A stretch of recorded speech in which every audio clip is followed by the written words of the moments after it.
Hello dear, आपका जय YouTube channel पर स्वागत है। आज देखिए भी हम मॉडल पेपर 2 करेंगे क्लास 10 इंग्लिश वर्कबुक के लिए। आज ये लास्ट मॉडल पेपर है। हमने संपूर्ण वर्कबुक का हल उपलब्ध करवा दिया है। अगर आपने नहीं देखा है तो जरूर देखें।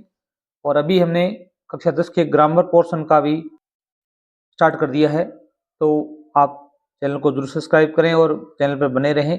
देखिए भी read the flowing passage and answer the question that follow. यहाँ पर एक पैसेज दिया गया है, इसके कुछ क्वेश्चन है, उनको इसके अंदर से चूज करके लिखना है। Has a snake ever coiled itself around any part of your body? A full blooded cobra? All of us fell silent. The question came from the homeopath. The topic come up when we are discussing snakes. क्या कभी सांप ने अपने आप को आपकी body के चारों तरफ भी लपेटा है? कोइल होता है लपेटना। एक full blooded cobra. All of us fail silent, हम सब क्या हो जाएंगे भी? साइलेंट हो जाएंगे। The question came from the homeopath, homeopath से ये प्रश्न उठ के आया है। द टॉपिक केम अप, ये टॉपिक उठा जब वी आर डिस्कसिंग स्नेक्स, जब हम स्नेक के बारे में बात करते हैं। वी लिसन अटेंटिवली, हम ध्यानपूर्वक सुनते हैं ऐसी बातें। As the doctor continued with his tale, doctor है वो ये कहानी आगे बढ़ाता है। It was a hot summer night, यह एक गर्मी की रात थी। अबाउट 10 o'clock, 10 बजे का समय था। I had my meal at the restaurant, मैंने रेस्टोरेंट के अंदर मेरा खाना खाया। And return to my room, मैं घर लौटा। I heard a noise from above as I open the door, जैसे ही मैंने दरवाजा खोला मैंने एक आवाज़ सुनी। The sound was familiar one, जो ध्वनि थी वो परिचित सी थी। वन कुड से, कोई कह सकता है, that was the rates and I was share the room, कोई ये कह सकता है कि मैं और चूहे उस कमरे में रहते थे। I took out my box of matches, मैंने माचिस की तिल्लियों का डब्बी निकाली या डब्बा निकाला। लाइटेड, और जलाया। The kerosene lamp on the table. The house was not electrified, घर में लाइट नहीं थी, विद्युतीकृत नहीं था वो। It was a small rented room, ये एक छोटा सा किराए का कमरा था। I had just setup medical practice, मैं मेडिकल प्रैक्टिस के लिए यहाँ पर रुका था। एंड माई अर्निंग वर मिगर, मिगर होता है बहुत कम, मेरी जो आय थी वो बहुत कम थी। I had about 60 rupees in my suitcase, मेरे सूटकेस में लगभग 60 रुपए थे। Along with some shirts, dhoti, कुछ शर्ट थी, धोती थी। I also possessed one solitary black coat, एक मेरे पास काला कोट भी था। Which I was then wearing, जो मैं उस समय पहने हुए था। आई टुक ऑफ होता है निकालना या उतारना। My black coat, white shirt and not so white vest and hung them up. I open the two windows, मैंने दोनों खिड़कियां खोली इन द कमरे में। It was an outer room, यह बाहर का कमरा था। With one wall facing the open yard, जो एक दीवार आंगन पर लगती थी। It had a tiled roof, उससे छत किसकी बनी हुई थी? टाइल से बनी हुई थी। With long sporting gables that rested on the beam over the wall. There was no ceiling, कोई अंदरूनी छत नहीं थी। सीलिंग क्या होती है भी? अंदर की छत। There was a regular traffic of rats to and fro from the beam, जो बीम था उस पर नियमित किसका यातायात था भी? चूहों का यातायात था, चूहे घूमते रहते थे। आई मेड माई बेड, मैंने मेरा बिस्तर लगाया। एंड पुल्ड होता है खींचना, it close to the wall, और मैंने जो बेड था उसको दीवार के नजदीक लेके गया। पुल का क्या होता है भी? पुश होता है, तो भी आपने रेस्टोरेंट में देखा होगा। आई ले डाउन, मैं लेट गया। But I could not sleep, मैं सो नहीं सका। आई गोट अप, जब मैं खड़ा हुआ। Went out to the veranda for little air, थोड़ी हवा के लिए वरांडे में गया मैं। But the wind god seem to have taken time off, ऐसा प्रतीत हो रहा था कि जो हवा का देवता है वह छुट्टी पर चला गया हो या उसने बंद कर दी हो हवा। I went back in to the room, वापिस मैं कमरे में चला गया। And set down on the chair, कुर्सी पर बैठ गया। I open the box beneath the table and took out of my a book the materia medica, ये किताब का नाम है, ये मैंने निकाली। I open it at the table on which stood the lamp and I large mirror a small com ले beside the mirror. इससे रिलेटेड कुछ प्रश्न है, देखिए भी। The discussion begins with, discussion इस जो पैराग्राफ की किससे स्टार्ट होती है भी, snakes, rats, boys, dogs. Snakes से स्टार्ट होती है, सांपों के बारे में स्टार्ट होती है। The doctor was a snake charmer, homeopath, cardiologist, इसमें बी ऑप्शन आएगा, होम्योपैथ का डॉक्टर है वो। क्वेश्चन नंबर 3 देखो भी, what did the narrator do when he heard the noise of rate. Narrator ने क्या किया जब उसने चूहों की आवाज सुनी। The narrator took out his box of matches, जो लेखक है उसने माचिस का बॉक्स निकाला, एंड लाइटेड और जलाया the kerosene lamp on the table, table पर केरोसिन जो लैम्प है उसको जलाया। ये बातें आपको लिखनी थी। डिस्क्राइब द रेंटेड रूम, जो कमरा था लेखक का जो किराए पर लिया गया उसके बारे में आपको वर्णन करना है। ये पैराग्राफ में दिया हुआ है, आप लिखोगे the rented room was a outer room, जो किराए का कमरा था वह एक बाहरी कमरा था। विद द वॉल, एक ऐसी दीवार थी, फेसिंग द ओपन यार्ड, जो आंगन में खुलती थी। It had a tiled roof with long sporting gables that rested on the beam he open the 2 Windows in the room. ये आपको बातें लिखनी है। नेक्स्ट देखिए, right the similar word. Similar क्या होता है? समानार्थी शब्द of the flowing word from the passage. ये शब्द दिया गया, इसका समानार्थी शब्द या सिनोनिम्स इस पैराग्राफ में वो लिखना है आपको। क्विट, क्वाइट, क्या भी? क्वाइट होता है शांत, एक होता है QUIT, क्विट, इसका मतलब होता है छोड़ना। क्या होता है भी? छोड़ना, इसका मतलब होता है शांत। यहाँ पर एक पार्ट जो एक वर्ड आया था साइलेंट, क्या आया था भी? साइलेंट, इसका मतलब भी क्या होता है भी? शांति होता है। और क्वाइट का मतलब भी क्या होता है भी? शांति होता है। ये क्विट होता है, इसका मतलब होता है छोड़ना, त्यागना। साइलेंट वर्ड आएगा यहाँ पर। Right the opposite word of the flowing word from the passage. आपको विलोम शब्द लिखना है पुश का। पुश होता है धक्का देना, और इसका एक शब्द आया था पुल। पुल क्या होता है भी?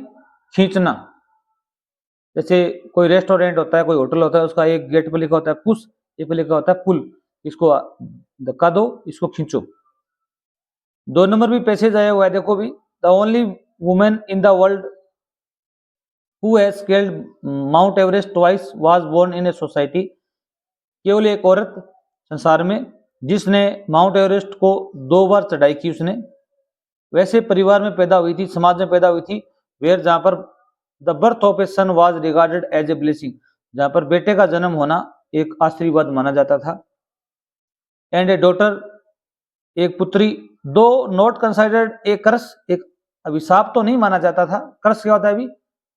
अभिशाप।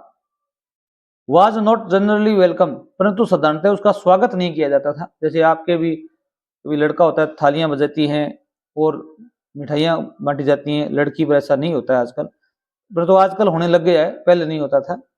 When her mother was expecting Santosh, परंतु उसकी माँ है वो संतोष को एक्सपेक्ट कर रही थी।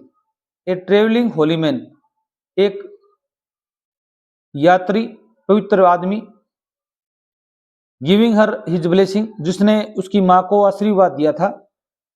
Assumed that she wanted a son, कि उसने ऐसा माना, उस होली मैन ने, कि वह एक पुत्र को चाहती है।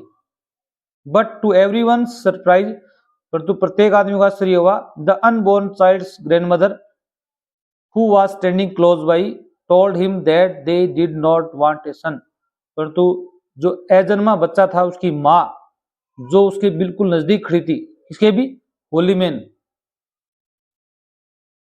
उसने उससे रिक्वेस्ट की कि वह लड़का नहीं चाहती। क्या नहीं चाहती भी?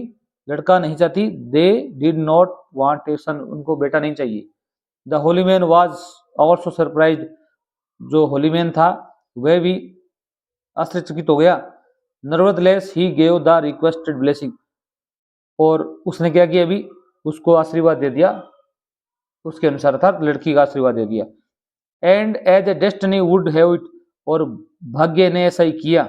डेस्टिनी क्या होता है? भाग्य ने। The blessing seem to work, और जो आशीर्वाद था वह काम करने लगा था, उसने काम किया। Santosh was born the 6th child in a family with 5 sons, 5 पुत्रों पर 6ठे चाइल्ड के रूप में परिवार में एक बच्ची जन्मी। ए सिस्टर टू 5 ब्रदर्स, एक बहन, इसके 5 भाई थे। She was born in the small village of जोनियावास।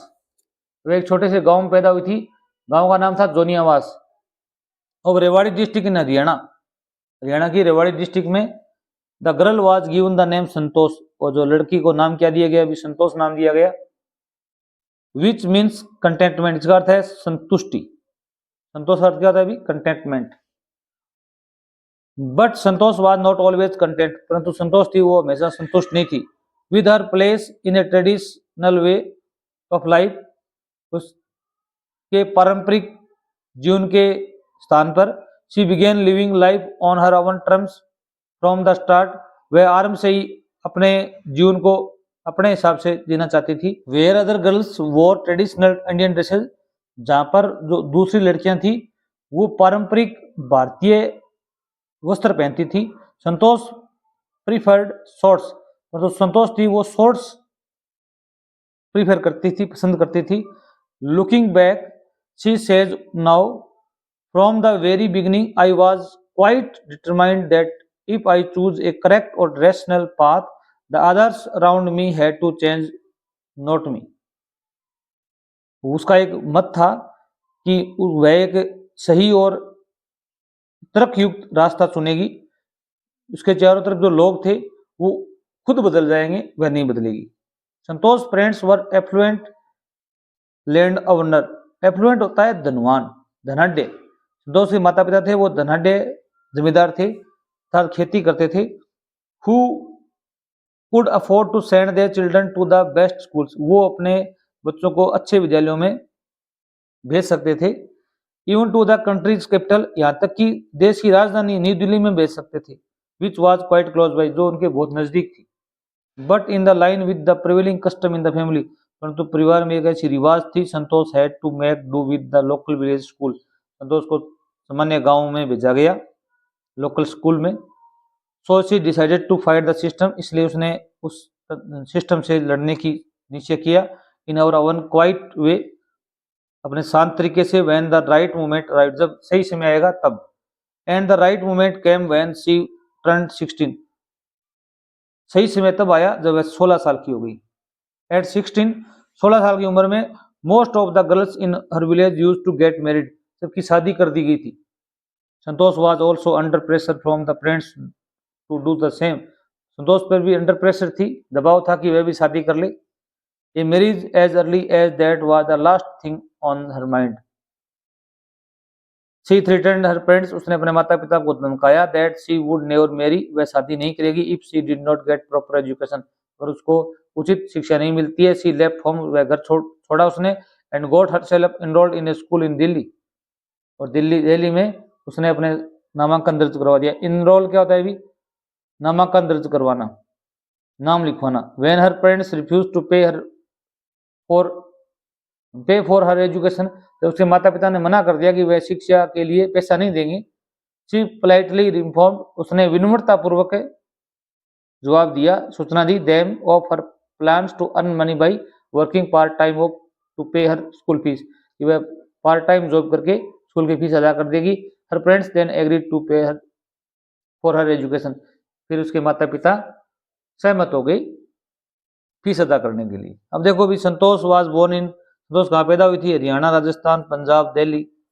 Haryana पैदा हुई थी। How many brothers did Santosh have, Santosh कितने बहन भाई थे? भी 5 बहन भाई थे, वह 6th चाइल्ड थी ना। At what age the Santosh go to Delhi for education, किस उम्र में संतोष दिल्ली चली गई थी? भी 15, 14, 16, 18, 16। How did she fight for her education, वह अपनी शिक्षा के लिए कैसे लड़ी हुई? She fought for her education that she threatened her parents, उसने अपने माता पिता को धमकी दी। That she would never marry if she did not get a proper education, और उसे उचित शिक्षा नहीं मिलती तो वह शादी नहीं करेगी, कभी भी शादी नहीं करेगी। इसमें आगे आप और भी लिख सकते हो कि वह दिल्ली में उसने इनरोलमेंट करवा दिया था। What was the custom which she did not like, क्या रिवाज थी, क्या रीति थी जिसको वह पसंद नहीं करती थी? आप इसमें लिखोगे girls were sent to local village school for education, लड़कियों को गांव के लोकल विद्यालय में शिक्षा के लिए भेजा जाता था। वाज द कस्टम, यही रिवाज थी। Which she did not like, वह उसे पसंद नहीं करती थी। इसमें आप वो भी लिख सकते हो शादी वाली बात कि 16 की उम्र में सभी लड़कियों की शादी हो जाती थी। ये अच्छा रहेगा इसका answer. What did she prefer to wear which was different, क्या चीज पहनना पसंद करती थी वो? इसमें आपका आंसर होगा she preferred to wear shorts. ऐसे शॉर्ट्स को जांघिया कहते हैं, जो कि अभी हाफ पैंट कह सकते हो आप। विच वाज डिफरेंट, वो क्या था, अभी थोड़ा अलग था। आजकल अभी वो नॉर्मल हो गया है, परंतु पहले के समय में ऐसा नहीं हुआ करता था। Right the similar word of the flowing word from the passage, आपको इसका एक सिमिलर वर्ड लिखना है। ट्रेडिशन, ट्रेडिशन होती है परंपरा, रिवाज, जो बहुत लंबे से चला आ रहा हो। इसका आपका आंसर होगा कस्टम। समानार्थी शब्द क्या है अभी? कस्टम। इसका अर्थ भी क्या, अर्थ क्या है अभी? रिवाज है। राइट द अपोजिट वर्ड, विलोम शब्द लिखना है आपको of the flowing word from the passage. Poor, poor का मतलब होता है गरीब। वैसे तो रिच आ सकता था, परंतु इस पैराग्राफ में एक शब्द दिया हुआ है एफ्लुएंट। क्या दिया अभी? एफ्लुएंट, धनाढ्य। क्या दिया अभी? धनाढ्य। एक यहां प्रश्न रह गया था, what did her parents do for living, उसके माता पिता क्या करते थे? Those parents were affluent land owner, वो क्या थे अभी? बड़े जमींदार, धनाढ्य जमींदार थे। क्वेश्चन नंबर 3 देखो भी, write an email to principal, आपको ईमेल लिखना है प्रिंसिपल को ऑफ योर स्कूल, आपके विद्यालय के, रिक्वेस्टिंग हिम, उससे रिक्वेस्ट करना है, हर टू ग्रांट यू, कि आपको अनुमति दे, 2 days लीव, 2 दिन की छुट्टी प्रदान करे, as you want to attend your cousin's marriage, आप अपने कजिन की मैरिज को अटेंड करना चाहते हो। तो ईमेल लिखते हो, ईमेल में सबसे पहले फ्रॉम, ये जो पत्र है ये कहां से लिखा जा रहा है, फिर टू आएगा, फिर सब्जेक्ट आएगा, फिर सर मैडम आएगा। ये लिख कौन रहा है अभी? ये लिख तो रहा है रोहित। क्या लिख रहा है अभी? रोहित। तो आप ये यहां लिखोगे, ये लाइन है यहां लिखोगे ऊपर, रोहित 123@gmail.com, इसकी जीमेल आईडी लगानी है आपको रोहित की, ये यहां आएगा, इस जगह आएगी। और लिख इसको, टू किसको लिख रहा है अभी? ये विद्यालय के प्रिंसिपल को लिख रहा है, तो आप लिखोगे GSS, यहाँ पर कोई भी नंबर डाल दोगे आप, @gmail.com, ये लाइन आप यहाँ लिखोगे। ऊपर रोहित लिख रहा है, किसको लिख रहा है? प्रिंसिपल को लिख रहा है, तो फ्रॉम से आएगा। फिर सब्जेक्ट लिखोगे इसके नीचे, सब्जेक्ट क्या है अभी? लीव फॉर 2 days, 2 दिन की छुट्टी के लिए, 2 दिन की छुट्टी के लिए लिख रहे हो आप। फिर नीचे लिखोगे सर मैडम, सर या मैडम लिखोगे। इतना लिखने पर आपको लगभग 1 या 1.5 अंक मिलेगा। फिर लिखोगे विद ड्यू रिस्पेक्ट, बड़े आदर सम्मान के साथ, आई एम गौरव, मैं गौरव हूं या रोहित हूं। यहाँ पर आप क्या लिखोगे भी? रोहित लिखोगे, आई एम रोहित, मैं रोहित हूं, क्योंकि रोहित नाम दिया हुआ है। स्टूडेंट ऑफ 10th क्लास, 10वीं क्लास का विद्यार्थी, ऑफ योर स्कूल, आपके विद्यालय का। माई कजिन्स मैरिज इज ऑन 20 मार्च 2025, मेरे जो चचेरा भाई या बहन है उसकी शादी है वो 20 मार्च को है, 2025 को। I want to attend my cousin's marriage, मैं मेरी कजिन की जो शादी है उसको अटेंड करना चाहता हूं या उसमें शामिल होना चाहता हूं, तो इसलिए आई रिक्वेस्ट यू, मैं आपसे प्रार्थना करता हूं, to grant me 2 days leave, तो मुझे 2 दिन की छुट्टी देने की कृपा करें। आज लोगे थैंकिंग यू, धन्यवाद, यूअर्स ओबीडियंटली, आपका आज्ञाकारी, क्या नाम लिखोगे? रोहित। इस प्रकार लिखोगे। ये लेटर भी इसी होता है, लेटर में थोड़ा ऊपर वाला ढांचा अलग होता है, स्ट्रक्चर ये अलग होता है। 4 नंबर प्रश्न देखो, 20 में 4 नंबर प्रश्न में दिया गया, write a story on any given 2 choice in 80 words, आपको एक कहानी लिखनी है the cap seller and the monkey या the lion and the mouse के बारे में। ये आप अपने पासबुक से देख के लिख सकते हो। आगे देखिए भी 5 नंबर प्रश्न है, इसमें एक पैराग्राफ लिखना होता है। पैराग्राफ का मतलब है ऐसे 60 वर्ड्स में। यहाँ 2 दिए हुए होलिका अथवा दिया हुआ है ए विजिट टू जू, एक चिड़ियाघर की शेर। इसमें आप 10 लाइन्स या 12 लाइन्स लिख सकते हो, वो आप अपने पासबुक से लिख के देख के लिखोगे। आगे ग्रामर पोर्शन देखिए भी किस प्रकार हल करना है अपने को, कि choose the correct form of verbs, आपको वर्ब अप्लाई करनी है। 10 से रिलेटेड 4 प्रश्न आएंगे, 4 अंक के। Yesterday, see and I, a thrilling movie. अब यहाँ पर एक एडवर्ब दी गई है यस्टरडे, जो कि ये में बताती है ये पास्ट की घटना है कोई। तो पास्ट में क्या आता है अभी? वर्ब की सेकंड फॉर्म यूज की जाती है विल नहीं आ सकता, हैड सीन, सी नहीं आ सकता। तो यस्टरडे आने पर वर्ब की सेकंड फॉर्म आती है, सी की सेकंड फॉर्म क्या होती है भी सा। तो ए ऑप्शन यहाँ पर आपका क्या होगा भी राइट होगा। ही इफ यू वेट, वह आएगी यदि तुम इंतजार करते हो। अब यहाँ पर देखो भी इफ वाला सेंटेंस है, ये कंडीशनल सेंटेंस है। यहाँ याद रखना अगर इफ आता है उसके बाद वाले सेंटेंस में वर्ब की फर्स्ट फॉर्म आती है, तो इधर वाले सेंटेंस में विल या सेल प्लस में वर्ब की फर्स्ट फॉर्म आएगी, वर्ब की फर्स्ट फॉर्म आएगी, ये इसका सूत्र है। अगर यहाँ पर सेकंड फॉर्म आती है, यहाँ पर वुड और शुड आएगा, ठीक है। तो यहाँ पर वर्ब की फर्स्ट फॉर्म है, तो यहाँ पर विल कम आएगा, क्या आएगा भी विल कम आएगा, ये याद रख लेना। अगर वाक्य में इफ आता है, इसके जो आगे वाला वाक्य है उसमें वर्ब की फर्स्ट फॉर्म आती है, तो यहाँ पर विल सेल प्लस में वर्ब की फर्स्ट फॉर्म आएगी। अगर यहाँ पर वर्ब की सेकंड फॉर्म आती है तो वुड, विल का वुड हो जाएगा, सेल का शुड हो जाएगा, वर्ब की फर्स्ट फॉर्म रह जाएगी, ये नोट कर लेना आप। कई बार आता है ऐसा, I met him when he the street. अब देखो भी यहाँ पर वर्ब की कौन सी फॉर्म है अभी सेकंड फॉर्म है, और वाक्य के मध्य में क्या है अभी व्हेन आया हुआ है। जब किसी वाक्य के मध्य में व्हेन आ जाए या व्हाइल आ जाए या एज आ जाए, तो इनके एक तरफ क्या होती है वर्ब की सेकंड फॉर्म आती है, तो एक तरफ क्या होता है अभी पास्ट टेंस आएगा। हो सकता है वाक्य अगर कार्य चालू है तो वाज वर आईएनजी आएगा, नहीं तो वर्ब की सेकंड फॉर्म आएगी। अब देखो भी जब मैं उससे मिला, वह गली में या गली को क्रॉस कर रहा था, पार कर रहा था, तो यहाँ पर क्या है अभी इज तो आ नहीं सकता, यहाँ पर वॉज क्रॉसिंग आएगा, क्या आएगा अभी वॉज क्रॉसिंग आएगा। लगभग 90% क्या होता है अभी वैन वाला जो सेंटेंस होते हैं तो यहाँ पर वर्ब की सेकंड फॉर्म आती है, तो यहाँ पर वाज वर आईएनजी आता है, क्योंकि एक कार्य चालू रहता है, दूसरा अचानक घटित हो जाता है। कई बार जैसे एज का प्रयोग होता है, दोनों तरफ सेकंड फॉर्म आती है। जैसे ही मैंने कमरा खोला, सांप देखा, इसमें दोनों ही तरफ सेकंड फॉर्म आएगी। या जैसे मैंने बल्ब स्विच ऑन किया, लाइट आ गई, ये दोनों काम अचानक होते हैं, तो वहां पर क्या आता है वर्ब की सेकंड फॉर्म आती है। इसमें कार्य एक चालू है, एक अचानक हो गया। When they realized that they had been fooled, जब उनको ये महसूस हुआ कि उनको मूर्ख बनाया गया है, they back, वे पीछे हट गए, वे पीछे हट गए।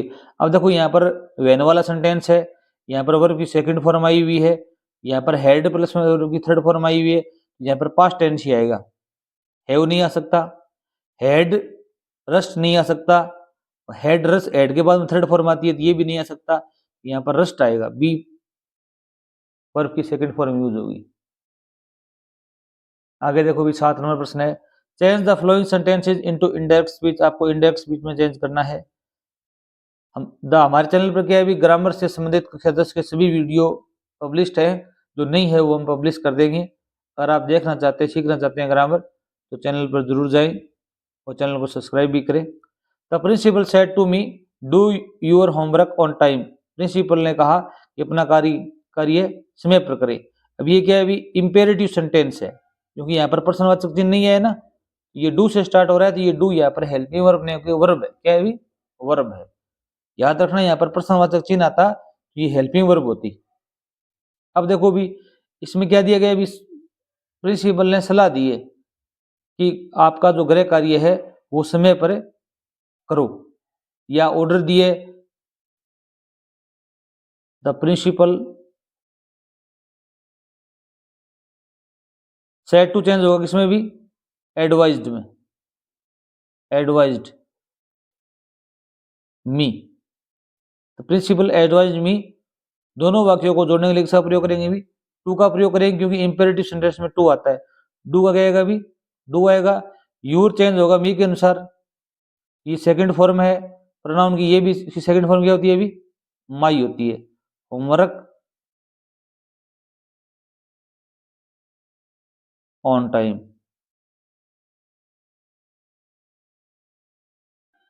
आगे देखो भी mother said to me when will you come back.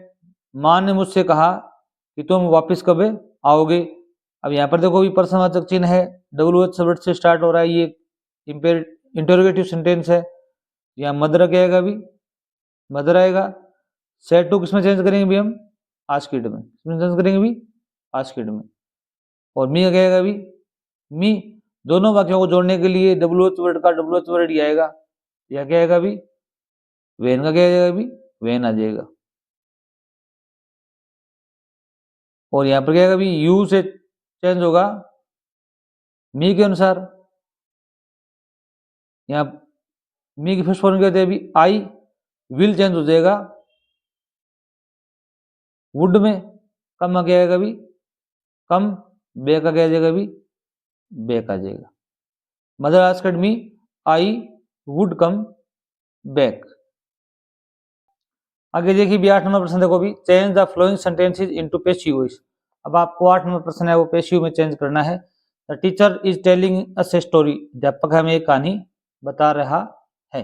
अब देखो भी करता कौन है, अभी टीचर है, इज हेल्पिंग वर्ब है, टेलिंग वर्ब की फर्स्ट फॉर्म आईएनजी है, अस और ए स्टोरी दो ऑब्जेक्ट है इसके अंदर, एक डायरेक्ट ऑब्जेक्ट है, एक इनडायरेक्ट ऑब्जेक्ट है। अब देखो भी हम अस से बनाएंगे पहले, तो यहाँ पे क्या आएगा अभी, वी आएगा। ऑब्जेक्ट को क्या बनाएंगे भी, सब्जेक्ट बनाएंगे। याद रखना हम वर्ब के तुरंत वाले ऑब्जेक्ट को लेना है आपको, वी। अब इजएमआर आया हुआ है तो यहाँ पर इजएमआर आएगा तो क्या आएगा अभी, आर। आईएनजी हटेगा क्या लगाएंगे अभी, बीइंग, क्या लगाएंगे अभी, being, we are being. Verb की थर्ड फॉर्म क्या आएगी अभी, टेल क्या होगी, टोल्ड। अब ये स्टोरी ऑब्जेक्ट है दूसरा, वो यहां रखा जाएगा, a story by the teacher, by the teacher. एक तो ये तरीका है आपके पास।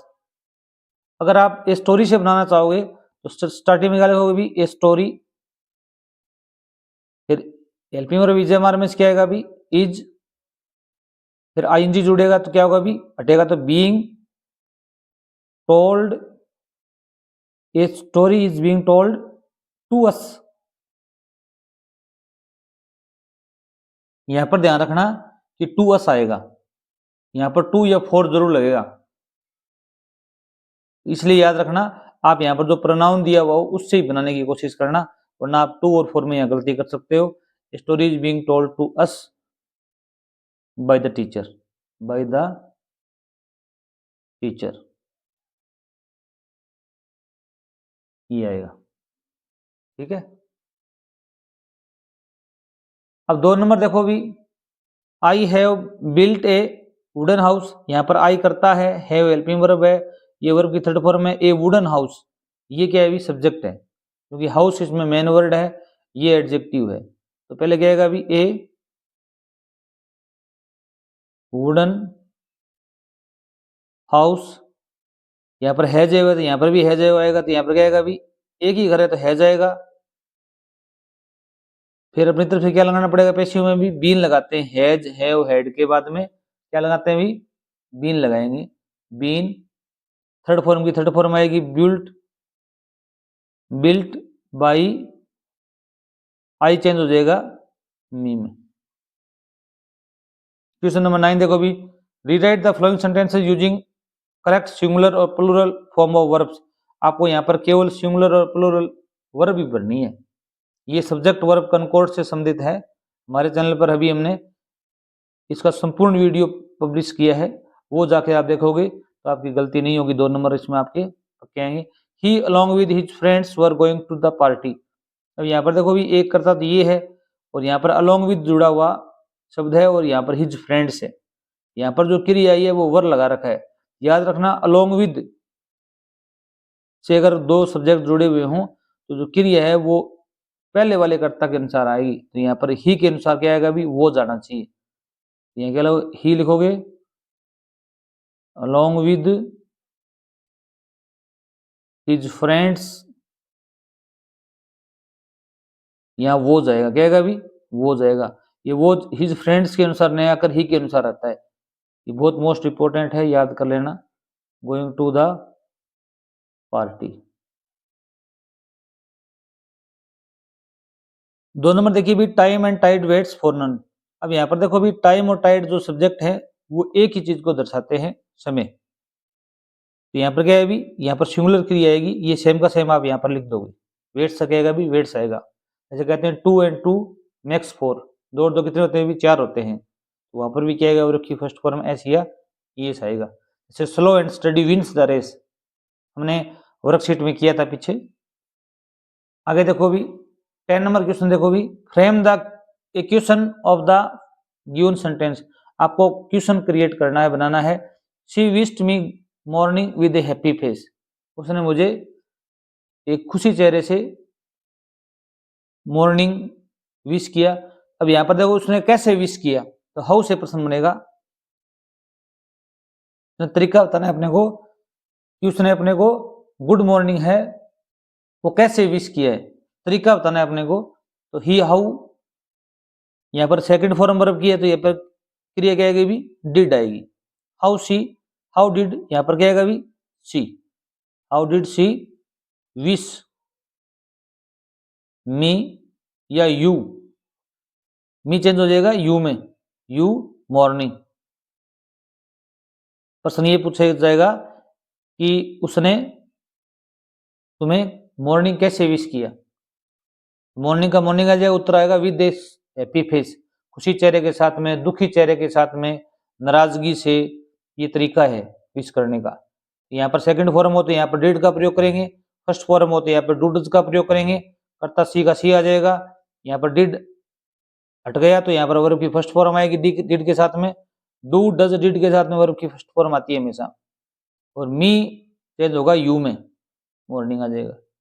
इसमें क्वेश्चन टैग लगाना है आपको, she will tell you the truth, वह तुम्हें सत्य बताएगी। अब यहाँ पर देखो वाक्य क्या है अभी, पॉजिटिव है, अर्थात नोट का प्रयोग नहीं हुआ है, नेगेटिव नहीं है, तो यहाँ पर ये नेगेटिव बनेगा क्वेश्चन टैग। विल क्या हो जाएगा अभी, वॉन्ट, विल नोट को हम इसकी जो कॉन्ट्रैक्टेड फॉर्म कैसे लिखेंगे भी, इस प्रकार लिखेंगे वॉन्ट, सी का क्या आ जाएगा अभी, सी आ जाएगा, वॉन्ट सी, ये आप थोड़ा ध्यान रखना, विल की याद करना, वॉन्ट होती है। इसमें दिए है the ceremonies took place in the lovely sandstone amphi theatre formed by the union building in Pretoria, ये नेल्सन मंडेला पार्क से लिया गया है। जो समारोह है वह कहाँ पर आयोजित किया गया था अभी, सैंडस्टोन एम्फी थिएटर में, जो कि यूनियन बिल्डिंग प्रिटोरिया में बनाया गया था फॉर डिकेड्स, शताब्दियों से। This had been the seat of white supremacy, यह सफेद लोगों की सीट थी जहां पर सफेद लोगों ने राज किया, अर्थात गोरे काले का जो भेद था उसमें सम्मिलित है ये। And now it was the site of rainbow gathering of different colours, अब क्या अभी यहाँ पर इंद्रधनुष के समान विभिन्न रंगों के लोग यहाँ पर एकत्रित हुए हैं।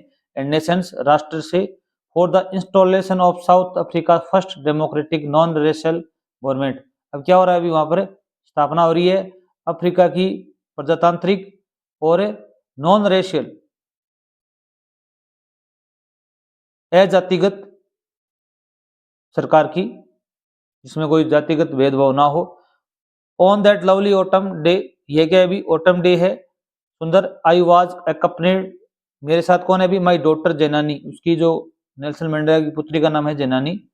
On the podium Mr de Klerk was first sworn as a second deputy president, सबसे पहले मिस्टर डी क्लर्क ने शपथ ली, इसकी भी द्वितीय डिप्टी प्रेसिडेंट उपराष्ट्रपति की। Then Thabo Mbeki was sworn in as first deputy president, और फिर यहाँ पर नाम दिया गया ताबो मेबकी, उसने शपथ ली प्रथम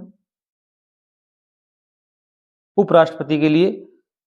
when it was my turn, जब मेरी बारी आई, आई प्लेजेस टू ओबे, मैंने प्रतिज्ञा ली आज्ञा मानने की, एंड अपहोल्ड द कॉन्स्टिट्यूशन, और जो संविधान है उसको बनाए रखने की, and to devote myself to the well being of republic and its people, इस गणतंत्र के कल्याण के लिए और इनके लोगों के कल्याण के लिए मैं समर्पित होऊंगा। To the assembled guest and the watching world, एकत्रित हुए मेहमान और देख रहा संसार ने, आई सेड, मैंने कहा, today all of us do be our presence here, आपने यहाँ पर जो उपस्थिति दी है, confer glory and hope to new born liberty, एक नई स्वतंत्रता को पैदा किया है, आशा पैदा की है। Out of the experience of an extra ordinary human disaster, हमने एक अप्रत्याशित मानव विपदा का सामना किया, अनुभव किया। दैट लास्टेड टू लॉन्ग, वो बहुत लंबे समय तक चली। Must be born a society of which all humanity will be proud, अब ऐसे समाज का निर्माण होगा जिस पर सभी को क्या होगा, भी गर्व होगा। इससे संबंधित कुछ प्रश्न आए हुए हैं, देखो भी। पहला प्रश्न है, the ceremony took place in, ceremony है वो किस स्थान पर आयोजित की गई भी? यूनियन बिल्डिंग में। बी ऑप्शन आपका क्या है यहाँ पर राइट होगा। The first deputy president was, जो फर्स्ट डिप्टी प्रेसिडेंट उपराष्ट्रपति कौन थे भी? इसमें आएगा थाबो मेविकी, ये द्वितीय थे, ये प्रथम थे उपराष्ट्रपति। राष्ट्रपति कौन थे भी? नेल्सन मंडेला थे। ये थोड़ा याद रखना, इनमें से प्रश्न जरूर पूछा जाता है एक बार। तो ये थाबो मेविकी आएगा first deputy president. Nelson Mandela pledges to, Nelson Mandela ने क्या प्लेज ली भी? Obey and uphold the constitution, save the people of the world, to serve the people and United States, obey the white people. यहाँ पर ए number option होगा कि वह लोगों की आज्ञा मानेगा, संविधान की आज्ञा मानेगा और संविधान के जो संस्कार हैं, नियम हैं, उनको बनाए रखेगा, अपहोल्ड। आगे देखिए भी 4 नंबर प्रश्न है, which ceremony is being celebrated in the above passage, किस प्रकार का उत्सव यहाँ पर आयोजित किया गया था? आप लिखोगे inauguration of south Africa first democratic non racial government ceremony is being celebrated.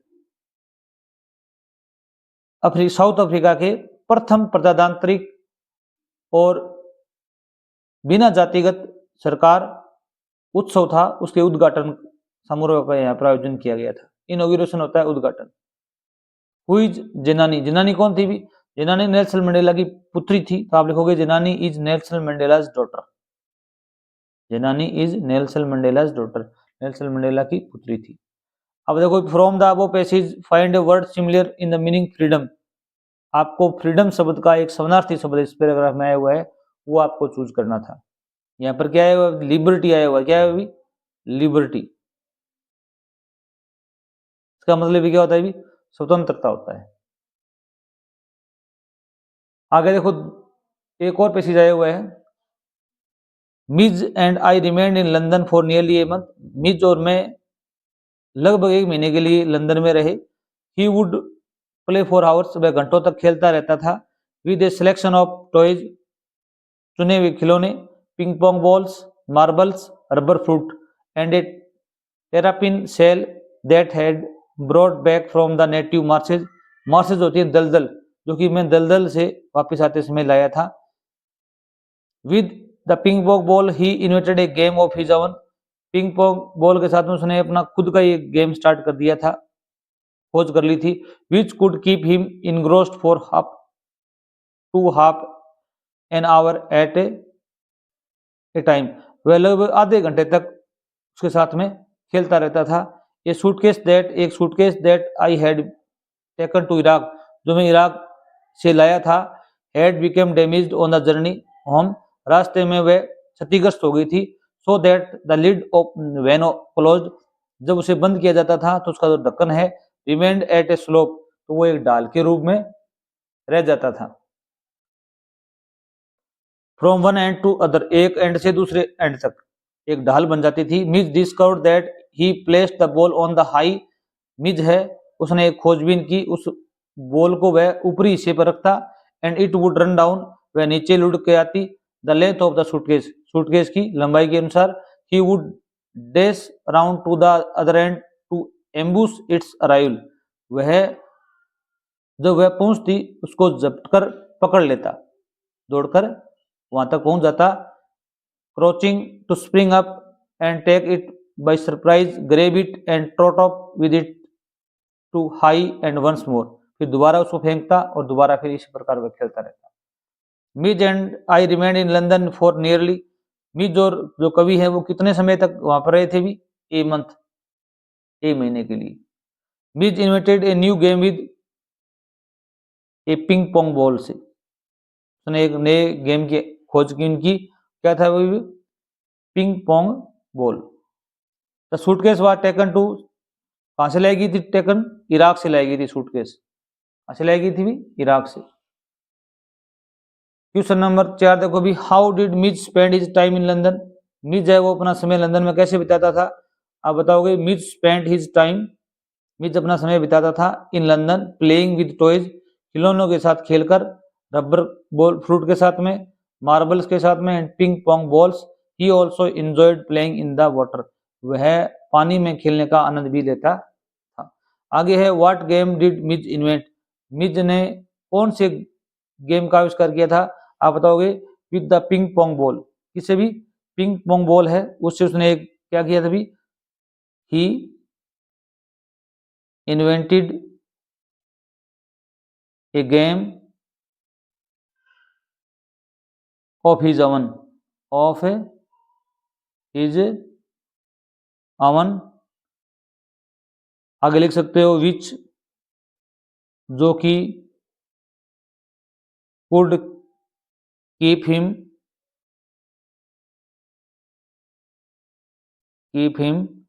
engrossed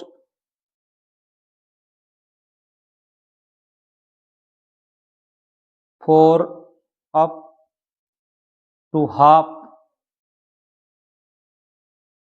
an hour, और वह आधे घंटे तक उसको इसमें बिजी रखता था। आवर एट ए टाइम, एक समय में। ठीक है, आगे देखिए भी, from the above passage find a word similar in the meaning sudden attack. एक ऐसा शब्द आया हुआ है जिसका अर्थ है सडन अटैक। इसमें आया था एम्बुश, AMBUSH, एम्बुश। इसका मतलब भी क्या होता है? भी सडन अटैक होता है। यहाँ पर आया हुआ है, ये रहा ये शब्द। एक ऐसा प्रश्न जरूर आएगा आपके सब इसे संबंधित। आगे देखो भी, answer the following question in 20-30 words, 20 और 30 शब्दों में आपको इनके आंसर देने हैं। पहला प्रश्न देखो, why was the pilot happy when he was flying alone to England.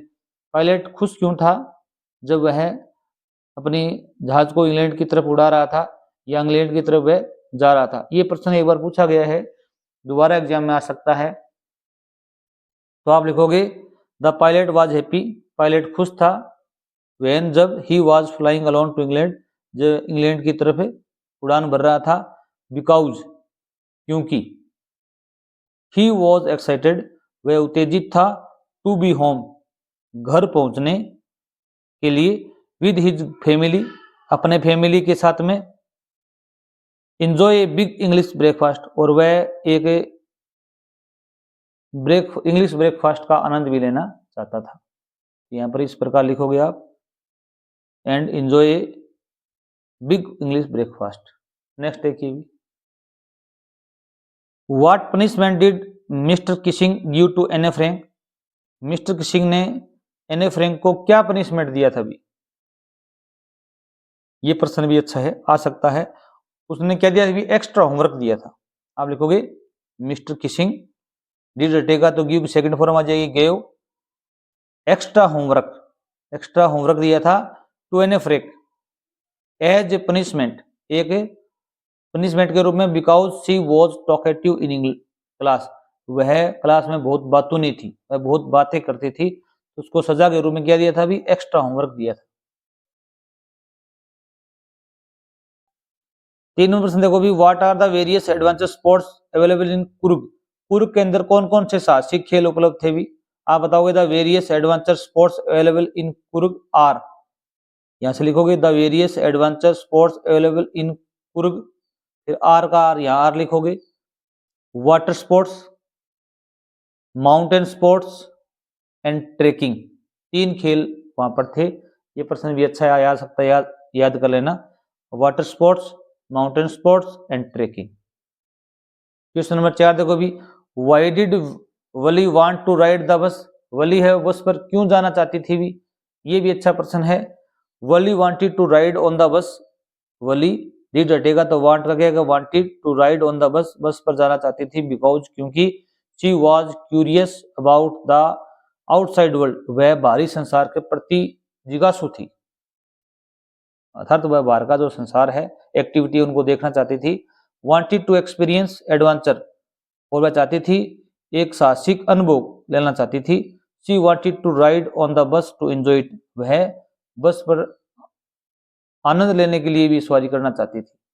ये लाइन भी लिख सकते हो आप, शी वांटेड टू राइड, वह बस पर सवारी करना चाहती थी, टू एंजॉय इट इसका आनंद लेने के लिए यात्रा को, ये संपूर्ण भी लिख सकते हो आप। आगे देखो 15 नंबर प्रश्न है, answer the following question in 80 words में लिखना है।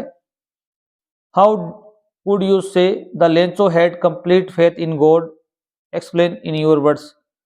आप कैसे कह सकते हो कि लेंचो का भगवान में पूर्ण विश्वास था, अपने शब्दों में बताना है आपको। आप कहोगे Lencho had complete faith in God, Lencho है का भगवान के प्रति पूर्ण विश्वास था, आस्था थी। बिकॉज क्योंकि ही बिलीव्ड, वह विश्वास करता था, दैट की गॉड वुड हेल्प हिम, भगवान उसकी सहायता करेगा, एंड हिज फैमिली, और उसके परिवार की सहायता करेगा, व्हेन जब दे वर इन नीड, जब वे आवश्यकता में होंगे, जरूरत में होंगे, नीड में होंगे। पहला इसमें दिया गया, firstly he wrote a letter to God, उसने भगवान को पत्र लिखा, फॉर हेल्प, इसलिए भी सहायता के लिए। He believed that God's eyes saw everything, उसका विश्वास था कि भगवान की आंखें सबको देखती हैं, सबको देखती हैं। आगे देखिए भी क्वेश्चन नंबर 2 है, explain why Gautam Buddha left his home to seek enlightenment. ये अच्छा प्रश्न है। गौतम बुद्ध ने एनलाइटमेंट को खोजने के लिए घर को क्यों छोड़ा, घर को क्यों छोड़ा, आप बताओगे। अर्थात ज्ञान प्राप्ति के लिए घर को क्यों छोड़ा। Gautam Buddha left his home to seek enlightenment because, क्योंकि ही फाइनली विटनेसेड, उसने अंततः देखा था, किनको देखा था अभी, द ट्रूथ, सत्य देखा था उसने, ऑफ ओल्ड एज, बुढ़ापे का सत्य या वृद्धावस्था का सत्य, सिकनेस, बीमारी, एंड डेथ, मृत्यु। उसने 3 चीजों को देखा था, उनसे वह क्या हुआ था, भी प्रभावित हुआ था। And is so despondent that, वह इतना प्रभावित हुआ या निराशा हुआ, that he leaves his home, उसने अपना घर छोड़ दिया, एंड फैमिली, परिवार को, in order to became a monk, एक सन्यासी बनने के लिए। जब ये प्रिंस के रूप में बुद्ध बाहर निकले, उन्होंने एक तो देखा था ट्रूथ ऑफ ओल्ड एज, एक देखा था सिकनेस मैन, एक डेथ। उनको देखकर वह इतना प्रभावित हुआ कि उसने एक सन्यासी बनने का निर्णय ले लिया। 16 नंबर प्रश्न देखो भी, answer the following question in 40 words, 40 शब्दों में उत्तर देना है। What type of a person is Natalya, Natalya किस प्रकार की व्यक्ति थी। ब्रीफली एक्सप्लेन हर करेक्टर, आपको उसका करेक्टर लिखना है। ये प्रश्न बहुत मोस्ट इंपोर्टेंट है। इसमें लोमो, नतलाया और चोबोको 3 व्यक्ति हैं, एक का करेक्टर स्केच पक्का आएगा, आप तीनों को याद कर लेना। नतलाया का सबसे मोस्ट है, लोमो का भी अच्छा है। नतलाया इज ए गुड हाउसकीपर, नतलाया है वो एक अच्छी हाउसकीपर थी। नॉट बैड लुकिंग, और बद्दी भी नहीं दिखती थी। एंड वेल एजुकेटेड, और शिक्षित भी थी। शी सीक्रेटली लव्स लोमो, वह लोमो से चुपके से प्यार करती थी। शी इज ग्रीडी, वह लालची थी, क्या थी, लालची थी। एंड शॉर्ट साइटेड, वो जल्दी झगड़ालू प्रवृत्ति की थी। She is short tempered as well, she is a strong willed, मजबूत इच्छा शक्ति की थी उसमें।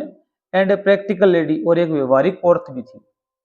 ये बातें आप इसकी लिख सकते हो, इसकी विशेषताएं लिखनी थी आपको। क्वेश्चन नंबर 2 देखो भी, how does Natalya react when she comes to now that Lomov had come to propose her. Natalya ने किस प्रकार प्रतिक्रिया व्यक्त की जब उसे पता चला कि लोमो है वो आप उसको शादी का प्रस्ताव लेके आया था, प्रपोज करने के लिए आया था। कैसा रिएक्ट किया था उसने भी, आप इसमें लिखोगे व्हेन नतलाया कम्स टू नाउ, जब नतलाया को ये पता चला दैट की लोमो हैड कम टू प्रपोज, लोमो है उसे प्रपोज करने के लिए आया था। शी रिएक्ट्स विद शॉक, उसको एक झटका सा लगा था। रिग्रेट, उसने बहुत बड़ा दुख व्यक्त किया, अर्थात वह रोई। एंड हिस्टेरिया, हिस्टेरिया एक रोग होता है, चक्कर आ जाना इस टाइप से। शी इमीडिएटली अर्जिंग, अर्ज होता है प्रार्थना करना, उसने प्रार्थना की हर फादर, अपने पिताजी से, टू ब्रिंग लोमो बैक, की लोमो को तुरंत ही वापस लेके आओ। इवन क्राइंग, और रोने लगी जोर जोर से। एंड थ्रेटनिंग टू डाई, वो धमकाने लगी कि मैं मर जाऊंगी, इफ ही इजंट रिटर्न, अगर वह नहीं लौटा तो। इस प्रकार की उसने रिएक्शन, प्रतिक्रिया व्यक्त की थी। फर्स्ट फ्लाइट है, पोएट्री है, उससे लिया गया है ये 17 नंबर प्रश्न। यहाँ पर दिया गया है, the trees inside are moving out into the forest, जो पेड़ हैं घर के अंदर हैं वो जंगल की तरफ जा रहे हैं। The forest that was empty all this days, इन दिनों में जंगल क्या हो गए अभी, खाली हो गए। डिफोरेस्टेशन हो गया है। Where no bird could sit, जहाँ पर कोई पक्षी बैठ नहीं सकता है। नो इंसेक्ट हाइड, कोई भी कीड़ा मकोड़ा अपने आप को छिपा नहीं सकता है। No sun buries feet in shadow, ये भी एक कहावत है, एक मुहावरा है कि सूर्य अपनी रोशनी या जो सूर्य की जो रोशनी है वो छायों में नहीं रुक सकती।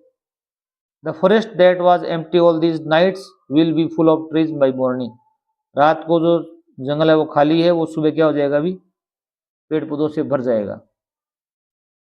तो इसमें explain the meaning of the above extract, इसका मीनिंग लिखना है आपको, अर्थ लिखना है।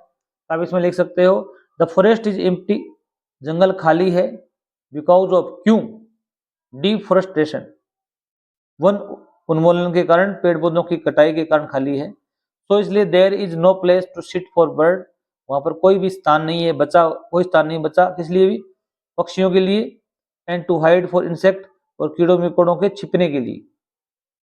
विदाउट ट्रीज, बिना पेड़ों के, the sun's rays would not be able to cool themselves, सूर्य की जो किरणें हैं वो अपने आप को ठंडा नहीं रख सकती वो।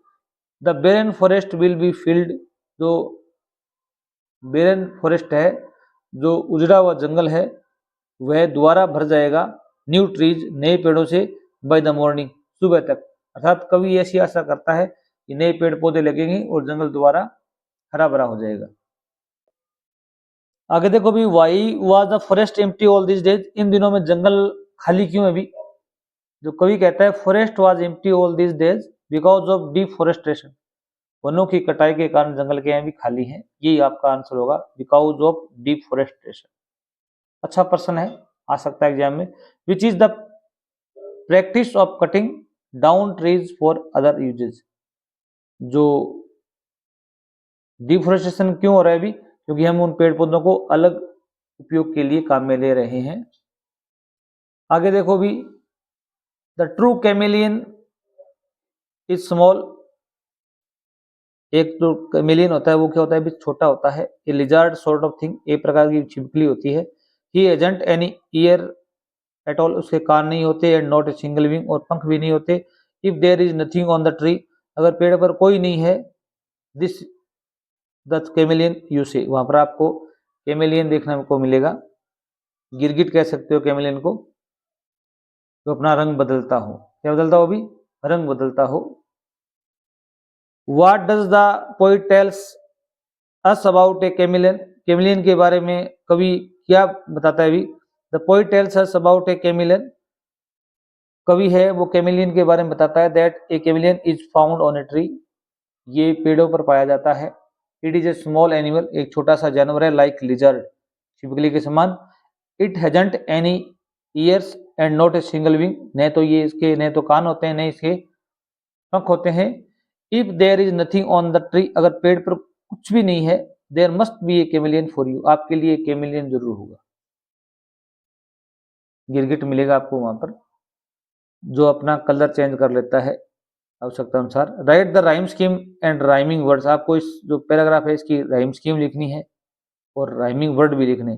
The rhyme scheme is A B C C, ये अच्छा प्रश्न है, याद रखना। ये कविता है, पोइम है, इसकी राइम स्कीम है A B C C. In the poem how to tell wild animals, कि जानवर को कैसे समझाया जाए, कैसे वर्णन किया जाए। In the about lines the rhyming words are small with all, small है वो ऑल के साथ में राइमिंग कर रहा है। थिंग है वो विंग के साथ में राइमिंग है, और ट्री है वो सी के साथ में। इसी प्रकार आप और भी लिख सकते हो, स्मॉल है इसकी राइमिंग है ऑल के साथ में, इनकी ध्वनि मिल रही है। थिंग की विंग के साथ में, ट्री की सी के साथ में। तो ए बी